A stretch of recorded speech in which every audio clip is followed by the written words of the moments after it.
हमने रुचि और स्वभाव के अनुसार उनका विवाह 9 ऋषियों के साथ कर दिया।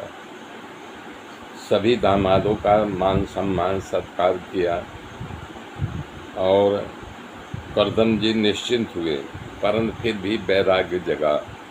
तो वो जो है भाग करके देवहूति के पास आए और कहा, हे देवी, अब मुझे छुट्टी दे दो, अब सन्यासी बनूं।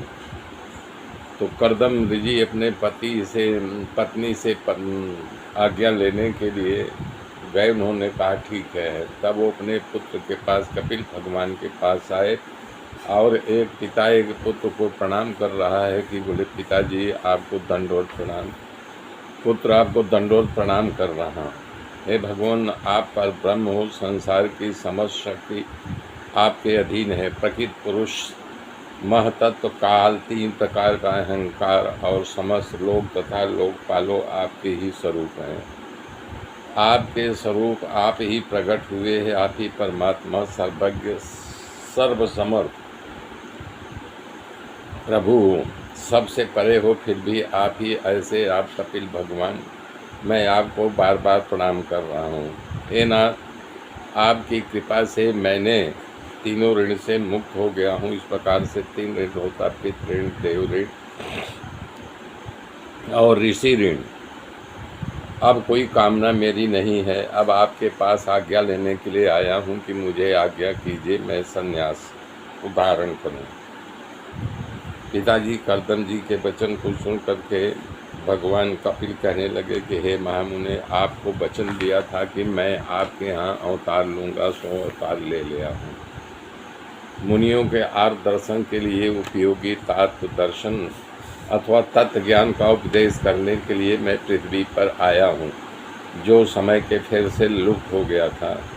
हे पिताजी, आत्मज्ञान का मार्ग बहुत समय से लुप्त हो गया था, उसे पुनः जागृत करने के लिए मैं अवतार लिया हूँ। आपको संन्यास लेने की आज्ञा दे रहा हूँ। आप इच्छा अनुसार विचरण करो।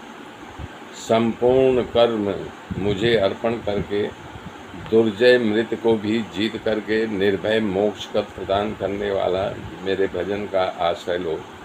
मेरी माता देवहूति का जरा सा भी चिंता मत करना। उनको भी समय पा करके मैं आत्मज्ञान का लाभ दूंगा। जिसे सुनकर के कर्दम ऋषि खूब आनंदित हो गए।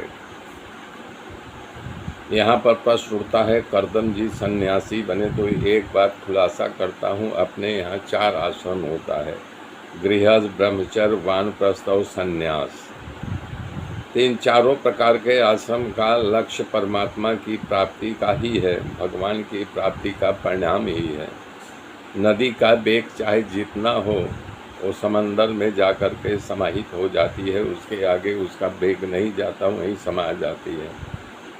शंकराचार्य जी कह रहे हैं, आकाश पतितम तोयम सागरम प्रति गच्छति। आकाश से वर्षा का पानी गिरता है और उसकी गति ईमान सागर ही है, वैसे ही संसार की सभी साधनाओं की गति परमात्मा ही है। इसका अर्थ हुआ कि कर्दम जी संन्यास लेने के लिए प्रभु की प्राप्ति होती है तो साक्षात कपिल भगवान घर में बैठे, दूसरे किस भगवान को ढूंढने के लिए वो सन्यासी बन रहे हैं। मेरे मित्रों, मेरे साथ बने रहिए। आगे की गाथा फिर कल जोड़ूंगा। तब तक के लिए जय श्री राम।